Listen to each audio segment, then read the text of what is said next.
बिहार की कोशी सीमांचल के मशहूर कव्वाल एवं शायर अब्दुल रहमान नूर साहब की 86 वर्ष की उम्र में निधन हो गया। उन्होंने 4 दिसंबर को अररिया के खुजरी बाजार स्थित अपने आवास पर अंतिम सांसें ली। शायर अब्दुल रहमान नूर की शायराना अंदाज एवं बातों ही बातों में लोगों के बीच महत्वपूर्ण संदेश छोड़ देना उनकी शख्सियत थी। वे अक्सर पढ़ा करते थे, इस देश के हिंदू मुस्लिम मिलकर ऐसे रहते हैं जैसे छत्ते में मधुमक्खी ऊपर नीचे रहते हैं।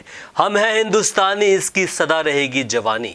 उनके इन्हीं अंदाज के दीवाने कब 1 से 1000 और फिर लाखों हो गए, उन्हें खुद पता नहीं चला।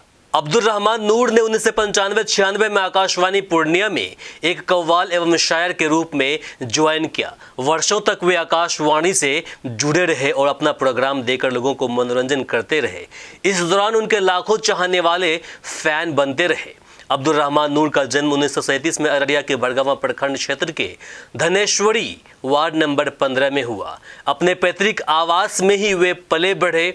उन्होंने 1957 में दीदार बख्श हाई स्कूल बीरनगर अररिया से मैट्रिक यानी 10वीं पास किया। 1959 में कलानंद हाई स्कूल गढ़बनेली पूर्णिया से इंटर किया। फिर बाद में उनकी शादी हो गई। अब्दुल रहमान नूर ने अपने पीछे 7 बेटे और 3 बेटियां छोड़ गए। मृत्यु को लेकर नूर साहब के बेटे मोहम्मद इरफान आलम बताते हैं कि अब्बा अक्सर बोला करते थे कि मेरा जन्मदिन सोमवार को हुआ है और मेरी मौत भी सोमवार को ही होगी, देखना। आज मेरे अब्बा की कही बातें सच साबित हुई। मेरे अब्बा की मृत्यु सोमवार को सुबह करीब 4:30 बजे हुई। अल्लाह उनको जन्नत दे। भूपेंद्र नारायण मंडल यूनिवर्सिटी के प्रोफेसर अशोक कुमार बताते हैं कि रहमान साहब एक नेक दिल इंसान थे। उनके चले जाने से उर्दू और हिंदी साहित्य को बड़ी क्षति हुई है। उनकी अर्जित सामाजिक प्रतिष्ठा को समाज भुला नहीं सकता। उस क्षेत्र के लिए भी अपूर्णीय क्षति हुई है। शायर अब्दुल रहमान नूर साहब मेरे भी बहुत करीबी हुआ करते थे। बीमार हालत में भी वे जब मुझे देखते थे तो वे भूल जाते थे कि वे अस्वस्थ हैं। शायद मुझसे बातें करने से उन्हें सुकून मिलती थी। इस दौरान मैंने उनकी कई बार इंटरव्यू की है। देखिए उनके इंटरव्यू का एक झलक। आपने कई सारे प्रोग्राम किया है, कव्वाली का, शेर व शायरी का प्रोग्राम आपने किया है, तो उन पुराने पलों को याद करके कुछ आप कव्वाली गुनगुनाएंगे? जी ज़रूर, हम गुनगुनाएंगे। और पुराने दौर का मैं एक कव्वाली लिखा, ज़माने का अजीब रंग देखा, इसका उन्वान है ना। मैंने लिखा कव्वाली, सुना। वो ज़माना हो गया है घर की मालिक की बीवियाँ, वो ज़माना हो गया है घर की मालिक की बीवियाँ, और बीवियाँ शौहर बने हैं और शौहर बीवियाँ। वो ज़माना हो गया है घर की मालिक बीबियाँ, और बीबियाँ शौहर बने हैं और शौहर बीबियाँ।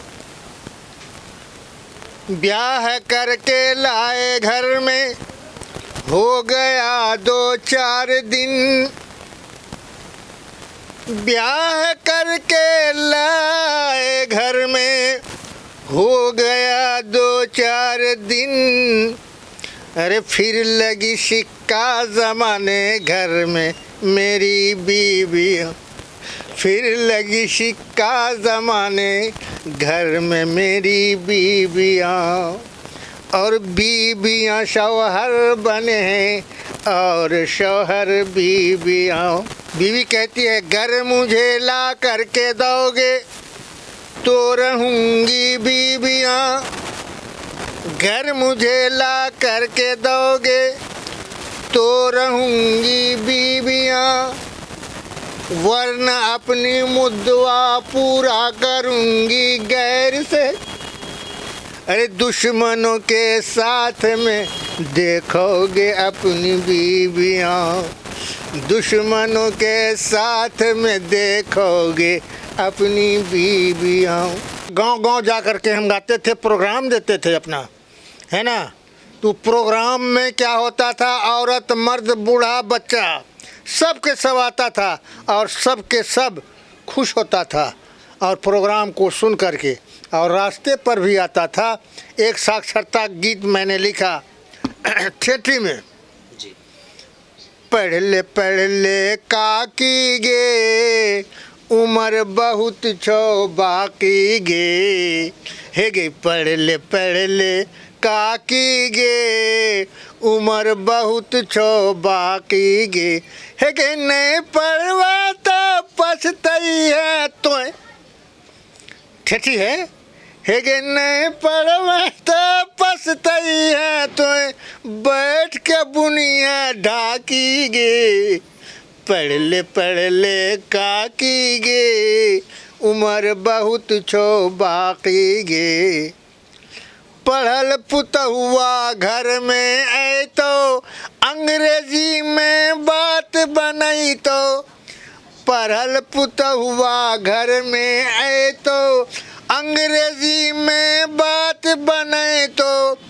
एकोटा बात समझ में न आए तो, एकोटा बात समझ में न आए तो, चूल्हा चौका से हो करई तो, ओकर करिश्मा देख के काकी सब लंग फिटिया छाती गे, पढ़ ले काकी गे, उम्र बहुत छो बाकी गे, गांव के मुखिया सरपंच आए तो, गांव के मुखिया सरपंच आए तो, मास्टर साहब से हो आए तो, गांव के मुखिया सरपंच आए तो, गांव के मास्टर साहब आए तो, हिंदी में तोरा समझ तो, एकोटा बात समझ में न आए तो, ओकर करिश्मा देख के काकी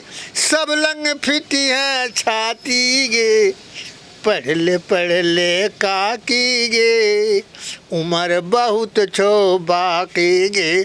और नौजवान के लिए लिखा कि पढ़ ले काका हो, मिलल छ बढ़िया मौका हो, नहीं पढ़वा तो पछतैया तो, बैंक्स नहीं मिलता टाका हो, पढ़ ले काका हो, मिलल छ बढ़िया मौका हो।